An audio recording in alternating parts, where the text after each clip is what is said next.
Hello guys, welcome back to Mornings with Granny.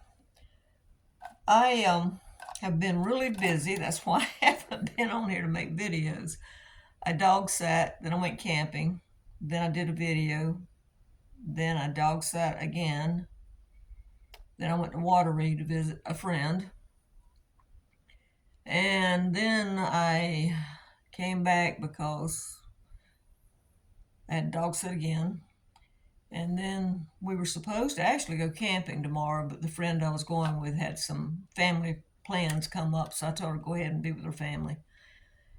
And I've got to dog sit again this weekend, and then after that, I've got a dog sit for a couple of weeks. So it's been really busy. I went out the other day. I thought I was going to have another repair bill. Remember how important I said emergency funds are? Because I just spent $1,000 on the car. Before that, it was the car windshield, but the insurance paid for it. I went to turn my washing machine on to wash clothes the other day. I had Gizmo's blankets in, and I was getting ready to wash them. Pulled the button on the washing machine. I heard pop, and I was like, no, not something else going wrong. Please, no. So I looked at the back where it was plugged up at.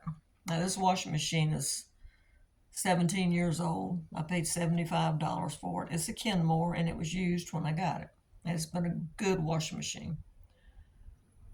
And I've more than got my money out of it, but I still don't want it to break.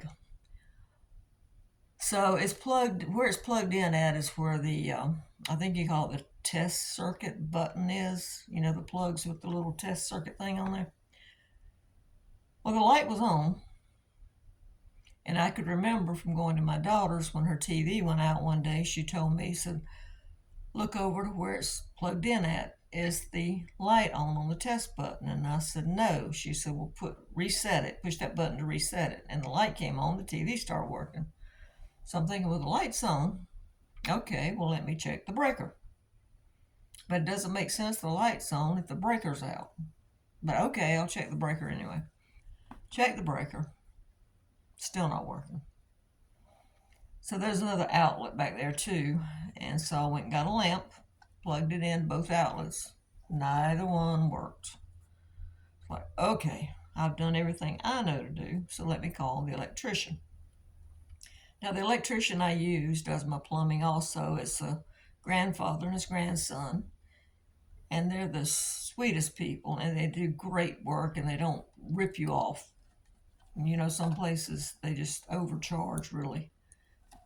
So I called, and the grandson came out, and he looked at it. He said, it's your test button. I said, you mean it needs to be replaced? He said, no. He said, you need to reset it. I said, I did. The light was on. He said, but this is an older house.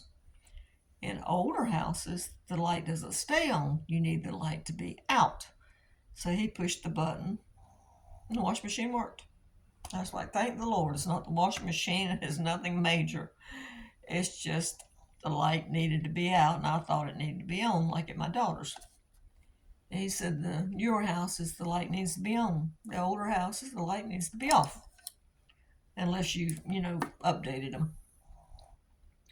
So, okay. I said, how much do I owe you? He said, nothing. I said, are you sure? Because, most people would charge you a service charge for just coming out. And he tested it, and he said, no, you don't owe me anything. And I'm like, praise God. Because I was thinking I had to buy a washing machine. Then I was thinking it's going to be electrical work. And it was just a question of pushing the button. That's why it's so important to have an emergency fund, because you never know what can happen.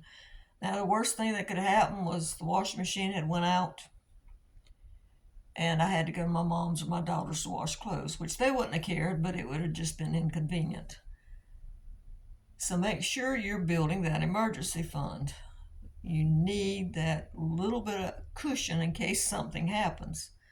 And I told you, I went through mine on the car. So I'm starting to rebuild again.